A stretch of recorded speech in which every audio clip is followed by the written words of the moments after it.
Assalomu alaykum qarindoshlar. Javadan asosiy yurish darsimiz xush kelibsiz. Bu bizning 11 qismlik darsimiz. Bu qismlik darsimizda biz saylag'ich klassidan o'rganamiz. Hamda saylag'ichni inglizcha scanner deydi. Scanner. Saylamak deydi-ku, scanni. Scanner degan saylag'ich. Mushu saylag'ichni ishlatish uchun klassning obyektini qurib, mushu saylag'ich klassining hujjatlari bor bo'lgan usullarni ishlatamiz. Ya'ni nima deganda bu scanner, hem de İngilizce deydi bunu scanner. Mesela bir narsani kimligingni yoki pasportingni scan qilsang-ku, saylaysang-ku, bu model shunga o'xshaydigan narsa. Buni scanner deydi. Bu Java'ningki mush utility package'ning ichida bor. Shunga buni dastlab qanday qilamiz deganda, buni ishlatganda biz mush saylag'ich klassini kirgizamiz. Unda import java util import java.util.scanner shunaqa yerim asım cheket. Hamda lekin biz asosli nimani yozsak, bu avtomatik kirdi, ammo dastlabdan ham shuni qo'l bilan kirgizishni, yezib kirgizishni o'rgansak, o'zimizning istabekroq qoldi. Ham saylag'ichning obyektini quramiz. Qanday obyektini qanday quramiz deganda, odatda obyektni qanday quramiz desak, shu klassning ismi bilan, chunki men klass deb oldim, bu klassni bilsizlarmi? Bevosita og'zimiz yaxshi tarjima qilmay. Klass menga qanday ismi in deb oldi. Xohlagan birini qo'ysak bo'ldi, ammo ismga. Obyektni qo'yganda uning ismini xohlagan qursak bo'ldi. In desak ham bo'ldi, Mehmet desak ham bo'ldi. Nima deb qo'ysak bo'lardi. Tang qanday yangi obyektni qurishning usuli new scanner. Hamda ma'lum parametr qanday system in deb kirgizamiz. Bu saylag'ichning obyektini shunday quramiz. Buni yodlab olgan yaxshi. Andan keyin biz mush sonliq ma'lumot kirgizgan chaqda bir ishlashdan so'raganda shuni kirgizadigan qanday bir o'zgarish quramiz. Ma'noda double'ni qurib qo'yib biz int arithmetic, ya'ni string, boolean hammasiga qanday qura olamiz. Andan keyin qanday qilamiz? Mush kirgizgan mushu o'zgargichdan ma'lumot kirgizganda ishlatguchi. Shuni biz o'qitamiz. Next. Qandaymish nextni ismi nima bo'lgan bo'lsa, saylag'ich obyektiniki. Shuning keyiniga qanday cheket, andan keyin mana bir metod chiqdi. Next double. Chunki mening sonliq ma'lumot tipi double, shunga double chiqdi. Agar int bo'lsa, int deymiz. Ya'ni Java'da camel case, ya'ni harfning cho'nqishlik alohida e'tibor berdi. Biz buni so'zlagan. Hamda biz buningki metodining turlari, ya'ni saylag'ichning ma'lumot kirgizish tiplarida qarasak, MDX'da nima bor? Bu double shunaqa. Bu double, next double qanday qilsak, double ni o'qiydi. Ishlatgich kirgizgan double ni o'qiydi. Mana bu next boolean o'scha boolean ni o'qiydi. Byte ni o'qiydi. Hammasi qarasanglar, shu next ning keyindan shu sonliq ma'lumot tipining birinchi harfini cho'ngini yozsaqlar, shuni o'qiydi degan gap. Mana line. Endi buni men amaliy misol bilan tushuntirib qo'yay. Dastlab men Eclipse'ni ochdim. Dastlab men bir 9-kuni bir package qursam, diqqat qilganmish, package qurish ahvoli ostidami? Dastlab qurgan chaqda ba'zida diqqat qilmaydi ekan, mush yangi bir project qilganda, masalan, project quriblam, shuningga bevosita class qurib yozib ketarkan. Unda qilsanglar, ba'zida module bo'lib qolsa, default package da xatolik ko'rindi, ma'lumotmaysizlar. Shuni ayrim source'ning ichiga, manbaning ichiga qanday package qurib, bugun kod yozgandan masalan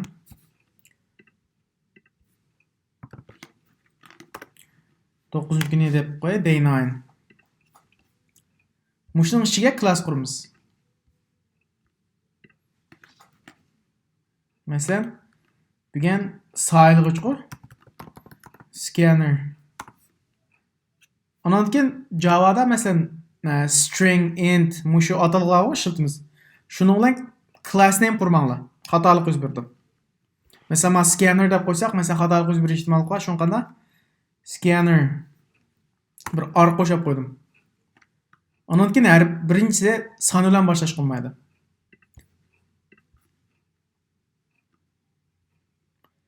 Scanner shunaqa bir class qurdim-ku. Ham buningga eng avval scannerning kirgizma. Ash classni qanday? Import Java cheket utilga utility cheket qanda scanner ma seriq chiqib oldi. Men endi gap desanglar, sen ishlatmading demakchi. Tax ishlatmading, men qurib qo'yib demakchi. Birinchi bo'lib shu klassni kirgizib oldim, shunaqa. Endi shuni obyektni qursak, scanner ismini masalan ismini Urumchi deb qo'ysam bo'lardi buniki. Obyektning ismi xalqancha qura olamiz. Yangi qanda? Ya'ni shu klassning ismi. Bunun parametri qanda? System in. Endi bunun scannerning obyektini qurdik ikkinchi qadamda. Uchinchi qadamda qanda? Masalan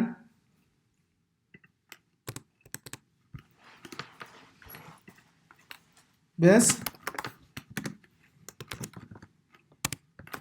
ismini kirgiz deyli. İsmini kirgiz. Şununla cevap berdi.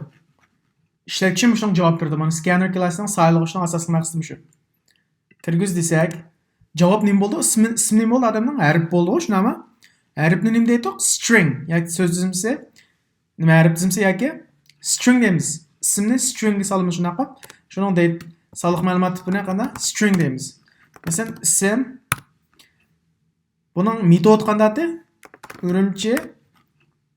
Agar string bo'lib qolsa, next desak ham bo'ldi, next line desak ham bo'ldi. Endi bu ikkisining men farqini hozir so'zlayman. Stringga next line deyli.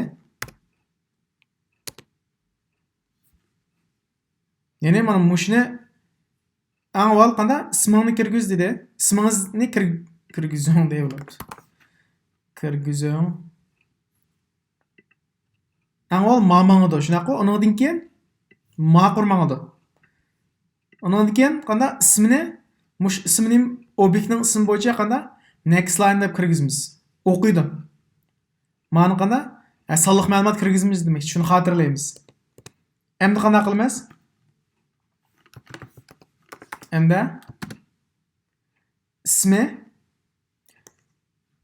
ismini nimaga kirgizish shunday qo'y. Buni nima deymiz? Salom deb qanday ism. Ism nima bo'lsa, nima deb chiqadi? Salom bir nima deb chiqadi. Ismini palani pistani debchi. Buni men bulsak mana ismingiz nima deb chiqdi, shunami? Ismingizni kirgizing deb chiqdi. Salom men kirgizmadim, bevos manda chiqdi. Endi qaytmangiz mana. İsmingiz nima dedi? İsmini Osman Qazi desam, kirgizdim. Salom Osman Qazi.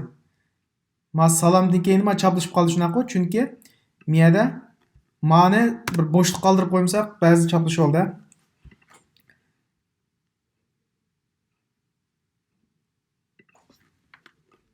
İsmingizni kirgizing. Alim Can Adil deb qo'y. Alimjon Adil. Salom Alimjon Adil mana. Avtomatik chiqirib turdi degan gap. O'zi. Tushunolmayman shu sayilg'ichning maqsadi ham shu. Buni hamda biz string uchun mana next line ishlatdik. Endi buningga next line ishlatmay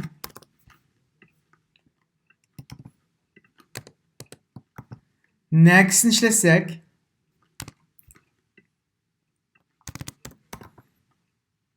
next'ni bunu işletsek mi bo'ladi string uchun? Ham qanday farqi bor degan chaqda?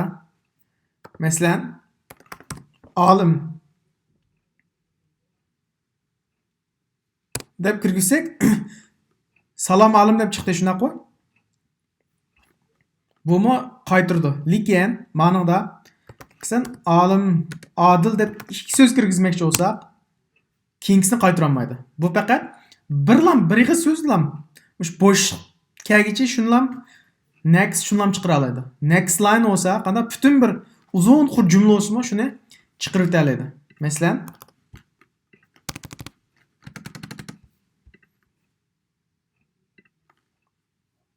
ismingiz nima? Mening ismim qalam qazimmi? Mush hammani chiqara oladi demoqchi next line. Buni hamda Yani nima qila olamiz deganda biz bir qitim obyektni qurib qo'ydik-ku, shundan foydalanib hamda yana bir oddiy program yozsak, ismingizni kirgizing shunaqmi? Kirgizdi. Miyaga nima deymiz? Yeshingizni kirgizing deyli. Yeshingizni. Odamning yeshi yerim bo'lmaydi, shuni butun bo'ldi. Shuni butun son bo'ldi-ku, shuni int ishlatamiz. Int yosh. Shuni qayta qo'llansak bo'lardi, Urumchi. Endi buningga next int. Int, chunki intni oldik, shuni int ishlatamiz. Salom, ism. Shunaqa.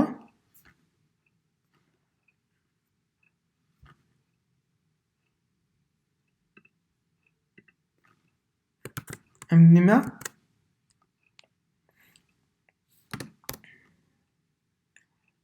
Maniganiga chekit chiqdi demoqchi. Siz bu yil yoshunam yosh kirgizgan chiqirdi. Mancha yosh mang'zaya. İsmingizni kirgizing shunaqa. Mahmud. Yeshingizni kirgizing deydi. 18 yosh. Salom Mahmud, siz bu yil 18 yosh demoqchi. Mana mushunda kirgizdi demoqchi. Masalan, to'g'ri bet yuzi qarasanglar, ba'zida bir nim kirgizing degan, mushu dal kirgizgich. Bir narsani kirgizing deb savol so'raydi-ku, kirgizsang uning asosan siz kirgizgan sonliq ma'lumotlarni shuning asosan chiqarib beradi-ku. Uni input output deymiz inglizcha. Mushu. Hamda buni texmo qo'llanishalik yuqori qilsak, if statement bayon shartlik bayon ne masalan? Yani bir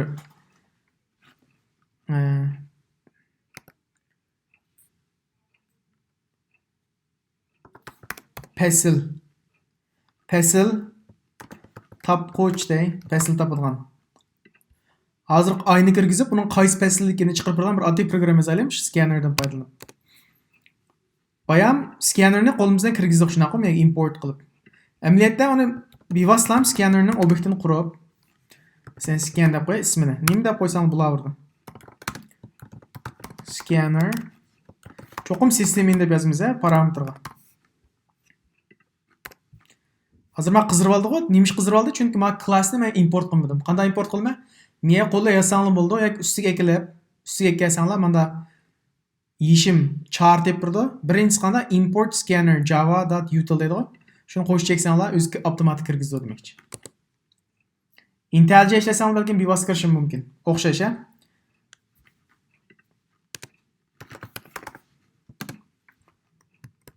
Masalan, hozir qanchinchi ay. Hozir qanchinchi ay deb so'rdik shunami? Qanchinchi ay deb bersa, shu oyning qaysi faslda avvalligini biz tip chiqarib beramiz shu scannerdan foydalanib. If statementdan foydalanib. Qanchinchi ay hamda oyni soni bilan kirgizdi shunaqa.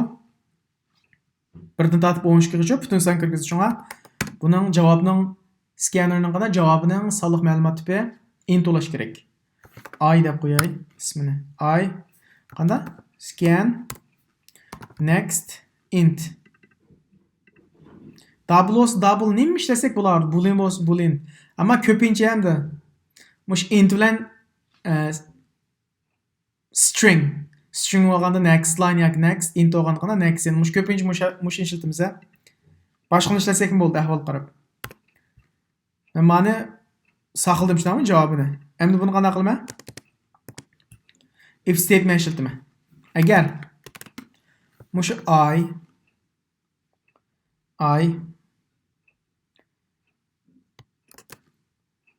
birden cho'ng yakdan. Birden cho'ng yakdan hamda g'o mush ay 3 dan kichik yakdan bo'lsa, yani birinchi aylar 3-chi ayning oraliqida bo'lsa demakchi. Mush qarshi taraf, yani ishlatgich kirgizgan ay va shart kirgizyapmiz. Bu hamda degan qana ikkilis to'g'rilash kerak. Birisi to'g'rilab qolsa mayda ikkilasi to'g'ri kelsa shuni ham dashlatdim. Shunday bo'lsa, birinchi oydan yo'q. Birinchi oyda uchinchi oy bir fasl bo'lamdi. Birinchi oydan uchinchi oy qish deb turaylik. Hozir qanday? Qish fasli. Mush xalqa mush 3 san kirgizsa birdan tortib 3gacha. Hozir qish fasli degan javob chiqdi.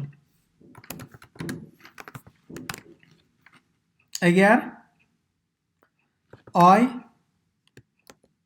4dan yuqori hamda qanday 4-oydan 6-oygacha kichik yakdan 6 desam bo'ldi, 6 ni o'z ichiga oldi degan gap.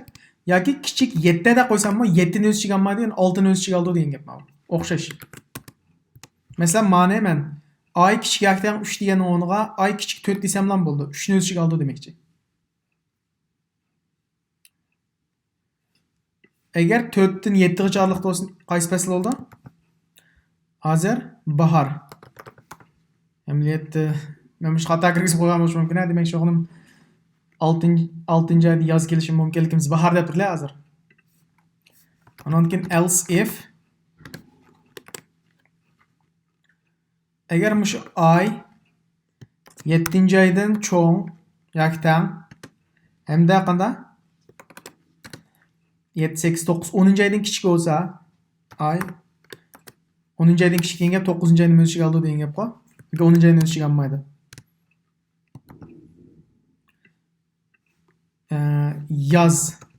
Yoz fasli. 8-oy, 7-oy, 8-oy, 9-oy yoz. Qog'ini else, qog'ini hamda kuz fasli deb aytsak, ba'zida qanday ishlatuvchilar balkim 13, 14 kiritishi mumkin. Shuni ko'z tutmasa qolmaydi. Shunga qanday qilma? Ay 10-oydan kichik yakdan 12-oygacha bo'lsa, 12 ni o'z ichiga oldi degan gap.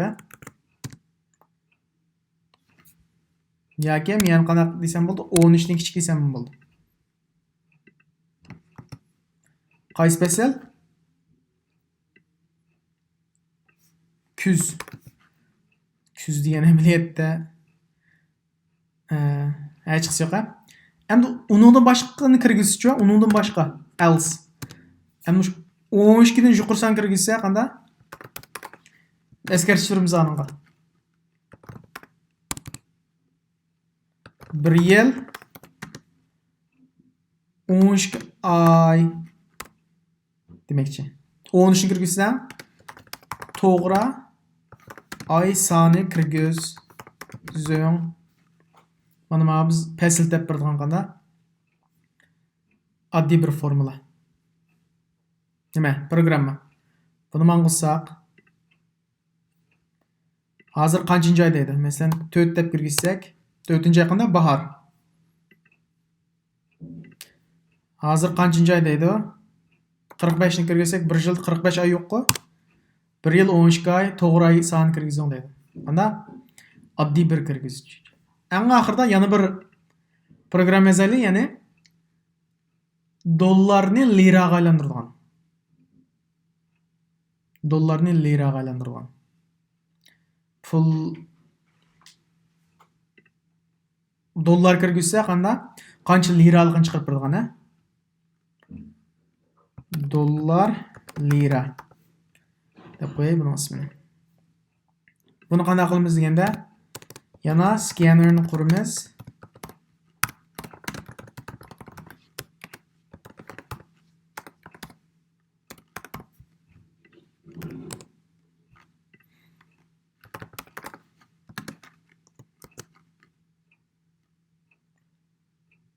Dollar sonini kirgizing. Necha dollar bor demoqchi. Kirgizing. Ma qizir oldi nima chiqadi deganda, ma klassni men import qildim. Endi qizarmaydi. Dollar soni endi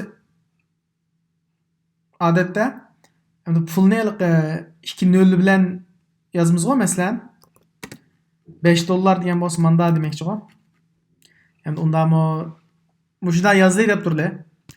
Chunki aylantirgan chaqda mana bu manch sent deb sent shekliga o'g'achqa biz yuzlar ishlatamiz. Buning qanda soliq ma'lumot buning.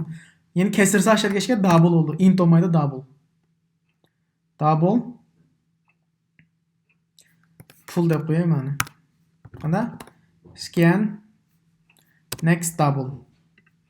Shunaqa double kirdi demoqchi. Endi buni qanday chiqaramiz degan chaqda lira de lira mı qanda double oldu shunaqa. Double lira teng aş pulga hazır mesela 7 deb turayli. $1 7 lira deb turayli. 7 ko'paytimiz. Ko'paytib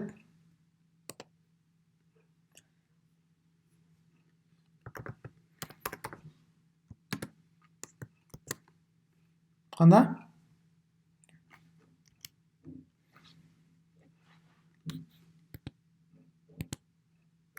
pul dollardan saniga dollar qancha kirgizgan bo'lsa dollarni